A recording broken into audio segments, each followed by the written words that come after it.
मी Zirwal साहेबांनाच phone करणार होतो, पण त्यांनी फोन घेतला नाही मला. त्यांना म्हणतो जा जीवनाचा आनंद लुटा. झिरवळ साहेबांकडून काहीतरी शिकायला पाहिजे जनतेने. फक्त महिलांवर प्रेम नका करू, तृतीय पंथावर पण प्रेम करा. झिरवळ साहेबांनी असं काम केलं की त्यांनी बायकोचं टेन्शनच मिटून टाकलं. म्हणजे बायकोला ताणच नाही.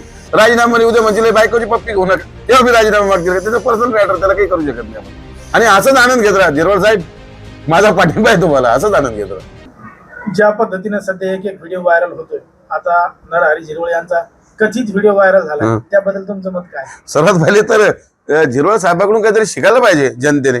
लोक उगाच मुलींच्या चक्करमध्ये आत्महत्या करतात, याच्यात प्रेमामध्ये आत्महत्या करतात. मला सांगा, झिरवळ साहेबांनी असं काम करून टाकलेलं आहे. त्यांनी एक आदर्श दिलेला आहे लोकांनी की बाबा फक्त महिलांवर प्रेम नका करू, तृतीय पंथावर पण प्रेम करा. ते आदर्श होणार ते महाराष्ट्राचे. का बरं माहिती का की बाबा आता त्यांना कोणी प्रेम करणार पाहिजे. आणि मी मानतो आज की एका मंत्र्यापासून सुरुवात झालेली आहे अशा तृतीय पंथावर प्रेम करण्याबद्दल. त्याचा फार आनंद झाला मला. कशामुळे आनंद झाला आणि याचा फायदा काय काय? काय विषय माहिती का, मी तुम्हाला एक सांगतो. आता या तृतीय पंथावर यांनी समजा XYZ जे पण केलं असेल, त्याला काही लेकरू होणार आहे का? नाहीये. मग आता झिरवळ साहेबाला कोणी दुसरा वारसदार होणार आहे का? नाहीये. म्हणजे एखादी बाई सोबत अगर यांनी काही कृत्य केलं, त्याला लेकरू झालं असतं, मग पुन्हा झिरवळ साहेबाला त्रास झाला असतो ना. तो म्हणला असता मला आमदारकी पाहिजे, तो म्हणला असता मला हे पद पाहिजे. झिरवळ साहेबांनी असं काम केलं की त्यांनी बायकोचं टेन्शनच मिटून टाकलं. म्हणजे बायकोला ताणच नाही. तिला ते काय बाहेर काय करायचं आहे घाल तुझी, पण कमीत कमी ना लेकरं बाळ नको म्हणून त्यांनी ते व्यवस्था केली असेल असं वाटतं मला. पण काही जण म्हणतात की हा व्हिडिओ कथित आहे, खरा आहे, खोटा आहे. काय वाटतं बरं बघून? नाही, काही सांगू शकत नाही. पण मला तर खुशी वाटू लागली की बाबा यांच्याकडून काहीतरी प्रेरणा मिळेल आणि लोक आत्महत्या करणार नाही मुलींसाठी. कदाचित असेच पाहून घेतील, जीवन जगतील. त्याला काय आता कुठं काहीतरी पर्याय ना. तरुणांना पर्याय भेटला आणि पर्याय श्रेय जातं फक्त नरहरी झिरवळ साहेबांना. मात्र ज्या पद्धतीनं शासकीय इमारतीमध्ये हा सगळा प्रकार घडलाय, तर ह्या गोष्टीकडे कसं पाहता? आता मग शासकीय इमारतीच्या खाली पण होता हे प्रकार. सर्वसामान्य इमारतीच्या खाली करतात आणि हे नेते असल्यामुळे शासकीय इमारतीत करतात. एवढंच फरक आहे, काहीच फरक नाही दोघांमध्ये. सामान्य जनता खाली असते बिल्डिंगच्या आणि हे नेते बिल्डिंग मध्ये असतात, बाकी काहीच नाही. पण मात्र अशा पद्धतीचं व्हिडिओ व्हायरल होणं किंवा काय होणं हे राजकीय नेत्यांसाठी आणि जनतेसाठी चांगली गोष्ट नाही. अरे काय आता बघा, त्याचं पर्सनल चॉईस आहे. झिरवळ साहेबांची पसंत चांगली आहे, काही विषय नाही. त्यांना आवडतं. प्रेम प्रेम आहे, प्रेम कोणावर बी होऊ शकतं, त्याला चॅलेंज नसतं. पण मात्र अशा पद्धतीचे आणखी काही व्हिडिओ पुढे येऊ शकतात. येस, मला तर वाटतं सर्व नेत्यांचे भोंगळे व्हिडिओ आहे. मला तर वाटतं मला पुढे ब्लॅकमेल सरकार आहे काय माहिती, कोणाकोणाचे व्हिडिओ असतील आणि त्यांनी असं करून घेतलं असेल. किंवा मग कदाचित असं होऊ शकतं की बाबा महाराजांचा जो विषय आहे हा बोंधू महाराज, जो हे चाटून पुसून महाराज, हा चाटून पुसून महाराजाचा विषय दाबण्यासाठी कदाचित होऊ शकतं असं. अच्छा.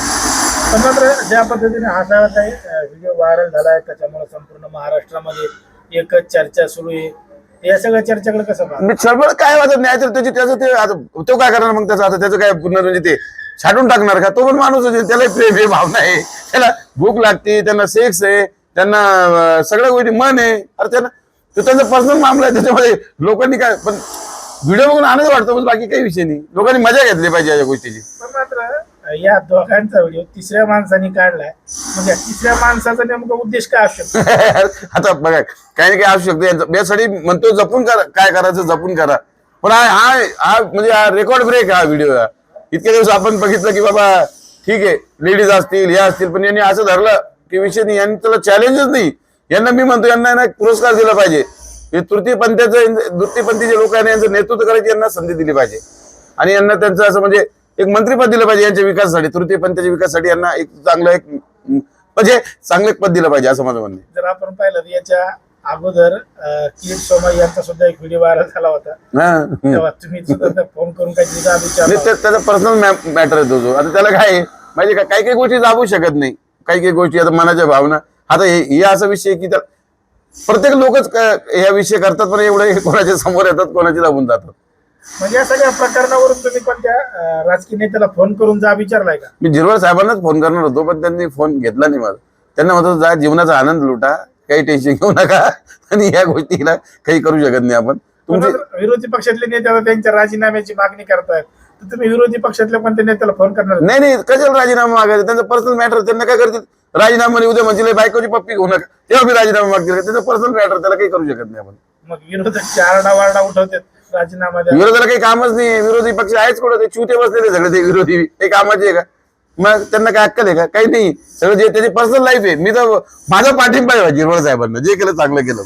पण आता समजा आज राज्यामध्ये पेट्रोल पंप बंद झाले, याच्यावर विरोधी पक्ष बोलतात दिसत नाही. त्याच्यावर बोलत नाही, याच्यावर बोलतील ते. त्यांना काही घेणं नाही पेट्रोलची, गॅसची.